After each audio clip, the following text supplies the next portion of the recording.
Wrestling Perspective, Dennis Farrell, Petey Williams. Petey Williams is not joining me for this little pre-record, but if you hang on, we have an amazing interview with Eli Drake coming up. I cannot wait for you guys to listen to that. As you know, I've been a huge fan of Eli, so this was a major get for me. It was a fun interview, a very insightful interview also, so stay tuned for that. But before we get to that, I want to talk about, of course, you know about Blue Chew and how amazing they have been.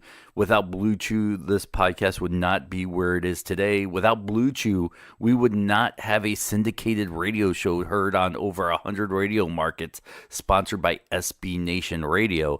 So go to BlueChew.com, use the promo code Perspective. Get your first order of Blue Chew for free. Just pay $5 shipping and handling. Look, I don't know if you need it, if you don't, if you're too proud. But I know one thing about you, and I'm talking to you, you, is you spend $5 on a bunch of junk every day. Well, you know what? Throw a little our way. Petey and I don't ask for anything. We don't have a Patreon. We would never imagine asking our fans to pay for an episode of anything like some podcasts do. We have shirts, but we don't hawk them all that much. But you can go to whatforapparel.com/WPP if you want to buy a shirt. Thanks, guys. Anyways, the only thing we ask is $5. Use $5. Tell a friend, go to Blue Chew. Every time you use it, they send us a check, and it helps keep us on the radio. And they've been one of our longest sponsors. So if you don't know what Blue Chew is, it is a meal enhancement pill that will help you go from a mid-card talent in bed to a main eventer. We all know, look, so before Blue Chew, I was like the Brooklyn Brawler. Clumsily getting my way through a bedroom session with the wife, and, one of us is leaving happy and it's not her. After Blue Chew, I'm putting on 5-star Kenny Omega matches in bed, okay? I'm doing Hurricane Ranas off the top turnbuckles. I'm getting the clean 1, 2, 3 in the middle of the bed with Blue Chew. It's made from the same active ingredients as Cialis and Viagra, so you know it works. It's made in America, so you know it's cheaper. You can get it online, so there's no awkward doctor visits. And don't worry about having a big old box sent to your doorstep with the words Blue Chew written all over it and your neighbors knows what's going on. It's discreet. Trust me, I know. I use it. I endorse this product. Petey loves this product. So make sure you go to BlueChew.com. And look, I don't care if you use it, you don't use it, you put it in a drawer, you give it to a friend. I don't care. All I'm asking for you to do is go out and get Blue Chew so they can keep coming back and everybody is happy. Next, our newest sponsor for the next 3 weeks is something I am proud to endorse. And I love Sami Callihan. Sami Callihan has quickly become a very good wrestling friend of mine. We sit, we talk. He is very insightful. I don't know if Sami wants me saying this, but he is one of the salt of the earth people out there who truly love the wrestling business, who cares. And Pancakes and Piledrivers is one of his events. I know you guys have heard about this. This has become one of the quickest, most popular events in all of WrestleMania. Outside of WrestleMania and United We Stand, I think I would even say it's probably more popular right now than United We Stand. I'm sure Impact is probably going, whoa, don't say that, but I don't care. I'm going to say it. Look, 4/6/19, the Hilton Midtown Ballroom in New York City. They're returning for WrestleCon weekend and WrestleMania with their 3rd annual Pancakes and Piledrivers event, featuring Rich Swann, the Lucha Brothers, OVE, Brian Cage, a ton more talent. Sami Callihan himself will be there. LEX. Look, the card's subject to change. Understand that, but what an event. And hopefully you guys will go and check it out. If you have any more questions, go to ProWrestlingRevolver.com. I'm going to play sometime this week or next week the interview Sami Callihan and myself did talking about this event, to listen to how much excitement and love he has. He was talking about how last year guys like David Arquette just showed up, to watch this event, and other comedians were there. I don't want to spoil the whole. You never know who will show up to Pancakes and Piledrivers. And I got to tell you, go check it out. I've been to a Rockstar show that these guys have put on. It was phenomenal in Dayton. I know Wrestling Revolver is just as amazing as they are. Sammy is one of the guys that I can call a friend. If he were to call me and ask me to do anything for him, I would get my car, drive down to Dayton, and help Sammy do whatever it is, minus like burying a body or something, just because I'm lazy, not because I have morals or ethics. So go check them out, ProWrestlingRevolver.com.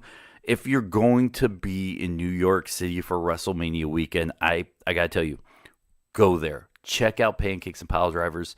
Phenomenal event. It's fun. Where else can you go and get fed, watch wrestling the morning of, by the way? It's not like you have to go to this event, hurry to get in line for WrestleMania, and then enjoy it, and you're tired. This is like get up at 10, 11. I don't know what time it is, so I'm just throwing that out there.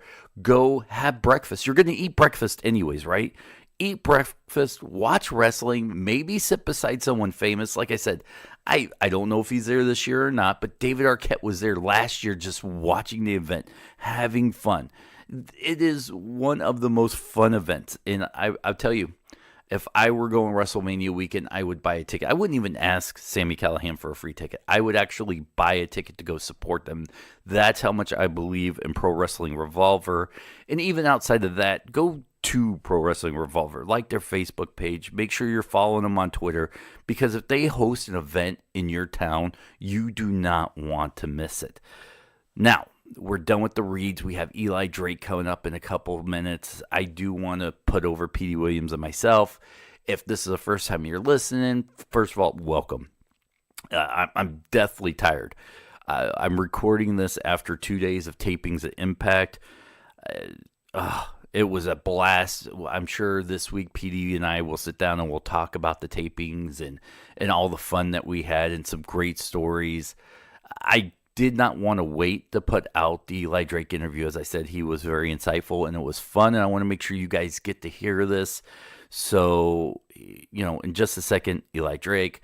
Don't forget, if you enjoy this podcast, head over to WrestlingPerspectivePodcast.com. That's the quickest way to get to any of the links, whether you listen on Stitcher, iTunes, anywhere else. Make sure you follow Petey Williams at iPeteyWilliams. Make sure you follow me on Twitter at Dennis77Farrell, Farrell. That's Dennis77Farrell. I'm trying to do a push and get more fans. So if you're on Twitter, do that. We have a Facebook page, Wrestling Perspective Podcast. Sometimes we do Facebook Lives over there. We do Q&As. We try to have more fun. We'll make the page a little bit more active. And don't forget, also on the same feed that you're going to listen to this, we also post the radio show. That's more WWE centric. So if you're listening to want WWE talk, you look for anything with SB Nation written on it. Russ McCall and myself, we do a syndicated radio show heard on over 100 radio stations. And as we said, without Blue Chew, we wouldn't be able to do this, and we need you guys, so go to BlueChew.com, use the promo code Perspective. Heck, you can let us know you did it, or don't let us know. Either way, we thank you very much. Now, enjoy Eli Drake, because I had a blast doing this interview.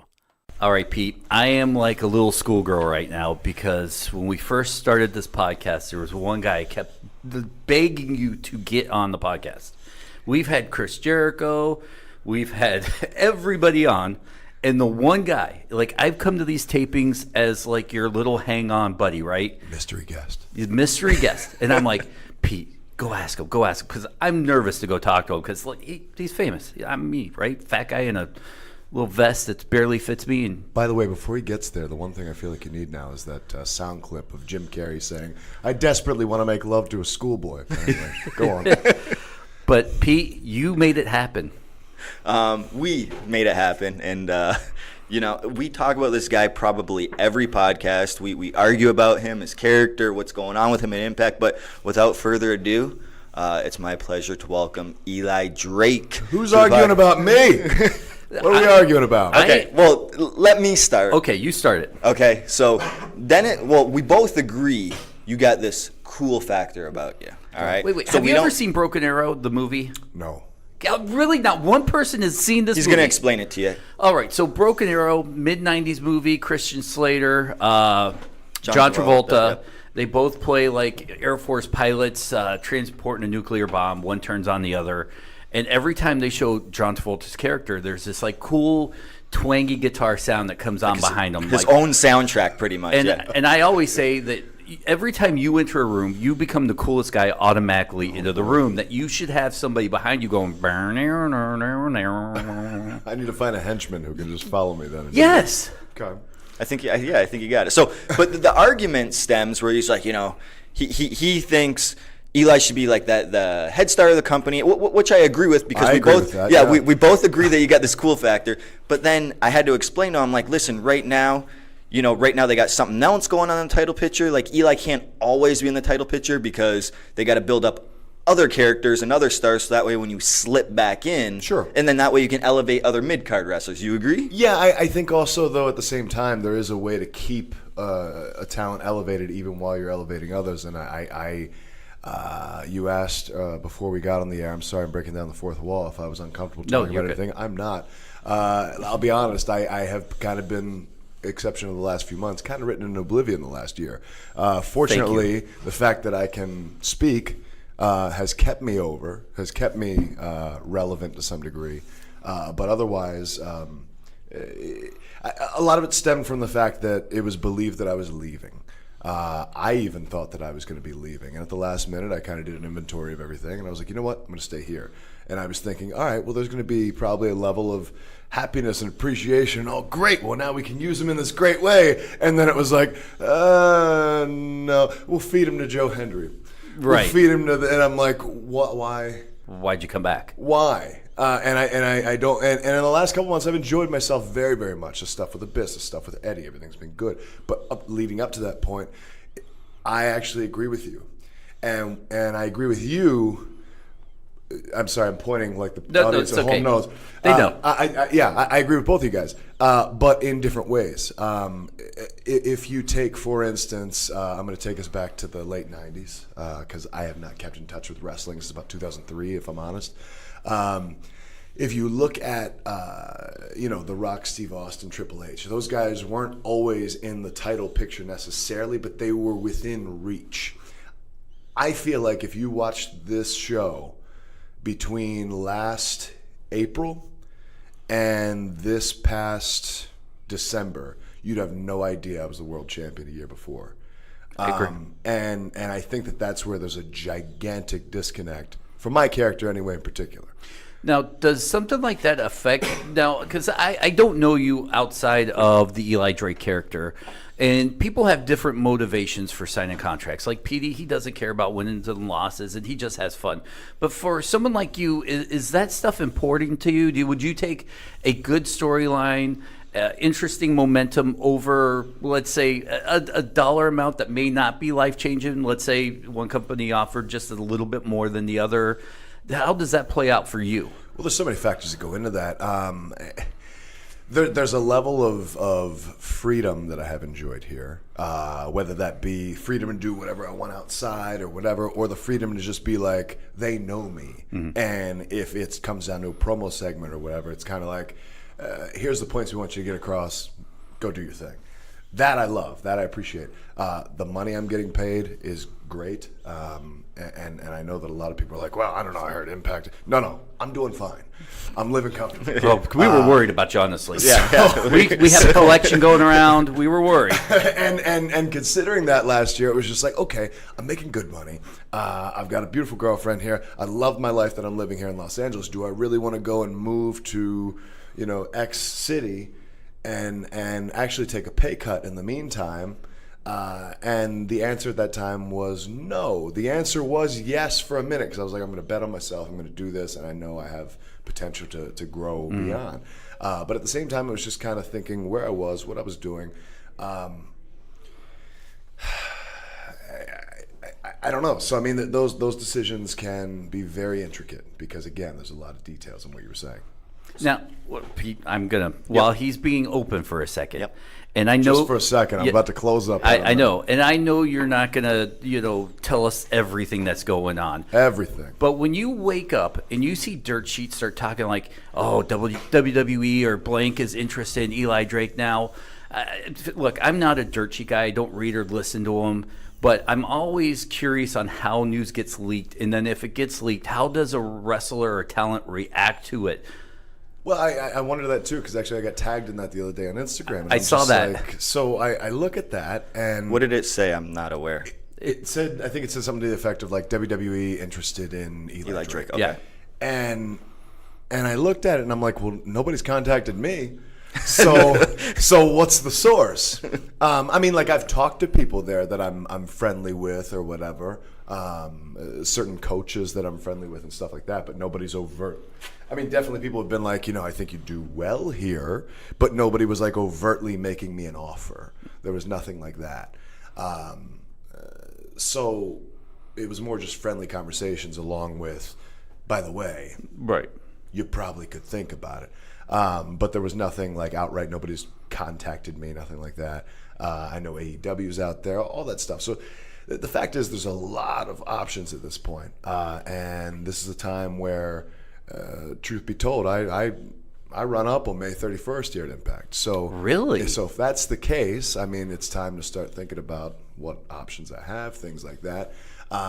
Look at me being open, but yeah. So there's what a couple months left on this, and should I stay or should I go? We will find out. But the deal is there's so many options out there now, and it's just a matter of how can I best boost. I'm sorry. Whoa, watch out. Best boost my brand awareness. That's a tongue twister. And how can I also put more money in my pocket? So, and also looking at longevity, because look, I'm 36. I feel like I'm 19, but sometimes my body doesn't agree with me. So, it's just a matter of figuring out what's going to work best for me long term. And I absolutely agree with you. I know, like, we're not chummy friends. I think we have a good professional relationship. Sure. I've wrestled you that one time up in Ottawa. I love that match, and I still talk about it all the time. I know I don't want to see you go, but once again, not my show, okay? Yeah. But one thing I do, like, I've been a part of your segments and stuff, like producing and stuff, and I remember this one, and I'm leading my question coming up. We did that Thanksgiving episode. Yeah. It was like, that was your episode. What's the name of it again? I can't even say it. Oh, jeez. Eli Drake's Gravy Train Turkey Trot. Okay, yeah. So it's a big thing. But, Sanjay Dutt creation. Yeah. So, and screw Sanjay Dutt. Anyway, that's the big joke at the production meetings and stuff like that. Anyways, so we had this, and we had to, start filming early, and it was, you're the team captain on one end, and then you have a guy, the team captain on the other end, that doesn't even talk, follow. Yeah. All right? And you had to do like 20 promos in a row. Nothing's written for you. No. And you would be like, all right, who's up next? I remember you watching, it's like, oh, OV's coming up. It's like, okay. And they'll be like, yeah, the one line we're going to say is this. And you're like, all right, hit the camera, roll it. And then you're just spewing out things like it's like, and you're carrying every single segment on that promo, and then including the match, like that whole thing. 2 hours of Impact was about you. Yeah. So my question is, like, where do you get like your promo skills? Like, you're above and beyond. I feel like 95% of wrestlers in the world. Thank you. Where do you like get your inspiration from and all that kind of stuff? How do you develop? Well, I don't know. I mean, I do know, but I don't know. In a scenario like that, I love to listen to whatever the other person's saying or watch what they do, because that way I can use something that actually pertains to them as opposed to just general, generic, bland, I'm going to kick your ass and all this stuff. It's kind of like I can use something that pertains to that person. So, if they tell me, hey, I'm thinking about saying this line, whatever, I'm like, okay, cool. And if they don't tell me anything, then I'm just listening intently, boom, boom, boom, somehow I can bark it back. But I mean, if we're going to go inspirations and stuff like that, I have a funny video that I just found, maybe, I'm going to say a month ago. And it's me at 17 years old doing The Rock's pre-WrestleMania 15 promo. And I put it side by side. And it's amazing. Man. It's really amazing to watch. I was 17 years old. I had the WCW belt on because it was I think it was the only replica belt that actually existed at the time. And yeah, I did the whole WrestleMania 15. I forget how the whole thing goes, but so it was definitely in my early childhood. I was a huge Hulkamaniac. So something about just everything that Hulk Hogan was like, I wanted to be him. Then we get into high school, and it was Stone Cold Steve Austin, I wanted to be Stone Cold Steve Austin. Then The Rock got huge, and I wanted to be The Rock. And it was like, those are my three guys. And then as time went along and I started to study the business a little more, I always liked Jake the Snake. I always liked Ric Flair, but I never had the true appreciation that I gained for them later until I was actually in the business. And then I was like, wow, Jake the Snake is an amazing promo guy. Ric Flair always is a good promo guy, but it was just like I never really noticed it or paid attention. But now I watch even some of those WCW ones where the mean by God Gene, that stuff just gets me. So all that stuff and taking that in, my thing when I got into wrestling was I wanted to first of all look like a wrestler. So I didn't even start wrestling until I'm 6'1", so I was like, I want to be at least 200 pounds. I didn't even get in a ring until I was at least 200 pounds because I didn't understand the idea of not being a big guy. Second, I wanted to be able to talk because anybody that I ever liked could talk. And I know people are going to hate when I say this, but I feel like the wrestling is almost secondary. And I know that that's the bulk of the program, but it's the stories and the characters that sell everything. If you look at the biggest swells in wrestling ever, the Attitude Era, the Golden Era with Hulk Hogan, all that stuff, that was character driven, and that's what brought the people in. The rest of the people always be like, oh, the wrestling was horrible in the Attitude Era. Oh, Hogan's a terrible wrestler. Who cares? Right. The fact is they had great psychology with what they were doing in the ring, things that made sense with what they were doing, and at the same time, here are these characters bringing in viewers who don't even regularly watch wrestling.